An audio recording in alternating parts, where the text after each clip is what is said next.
Merhaba, kanalıma hoş geldiniz. Bugün sizlere 3D yüzey grafiğini nasıl yapabileceğinizi öğretmeye çalışacağım. Buradaki D harfi İngilizce dimension yani ölçü veya boyut anlamına gelmektedir. Bu grafik türü 3 boyutlu alanda renk gradyanlarını kullanarak verileri görselleştirmek için kullanılır ve X ile Y eksenleri bağımsız değişkenleri, Z ekseni ise bağımlı değişkeni temsil eder. Şimdi nasıl çalıştığına bir bakalım. Bunun için formüllere tıklıyorum ve şimdi hesapla diyorum.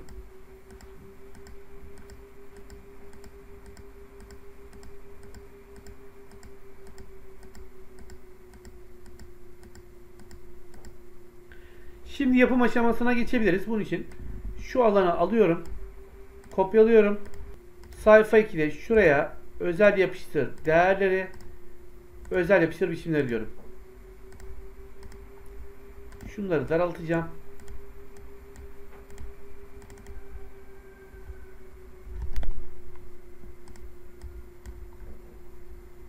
"3D yüzey grafiğimizi yapmak için öncelikle şuradaki Z değerlerini seçiyorum. Bunların her biri bir Z değeri. Ekleye geldim.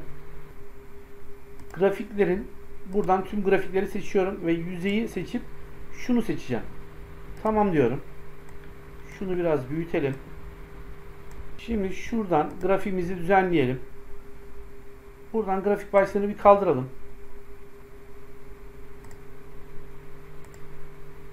Göstergeyi kaldıralım. Kılavuz çizgileri şunu seçelim. Birincil büyük dikey ve şunu. Büyük derinliği seçelim. Şöyle bir alanımız oluşsun. Bunu kapatalım. Daha sonra görünümden buradan kılavuz çizgilerini kaldıralım. Şunu seçelim. Dolgusu olmasın. Ana hattı olmasın. Şunu biraz daha büyütelim. Şuradaki değerlerimizi kalın yapıp biraz büyütelim. Şunlar aynı şekilde. Ve şunları. Daha sonra şunu yine seçelim. Şu çizgiyi siyah yapalım. Şuraya gelip çizgisi düz çizgi olsun ve siyah olsun. Ve bu da. Ekseni biçimlendir diyorum. Bunun da çizgisini siyah yapalım.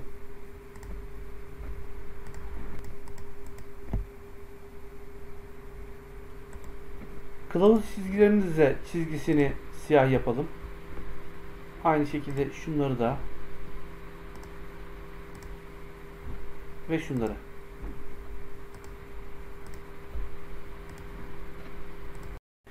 "3D yüzey grafikleri bilim ve mühendislik alanında daha çok haritalarda, fiziksel modellemelerde ve matematiksel fonksiyonlarda kullanılır.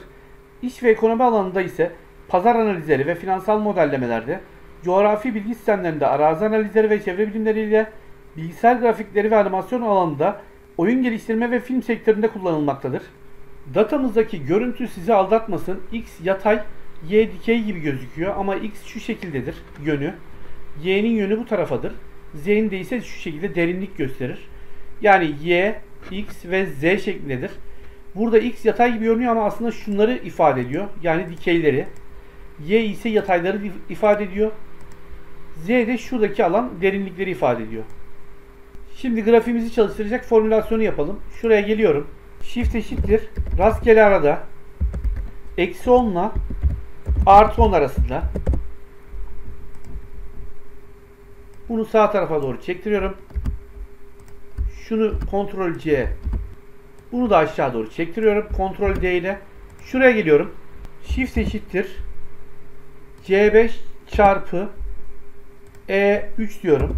Ancak burada C'yi sabitleyeceğim. Burada ise 3'ü.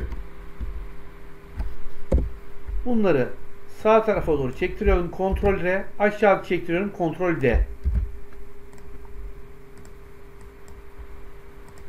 Formüller şimdi hesapla.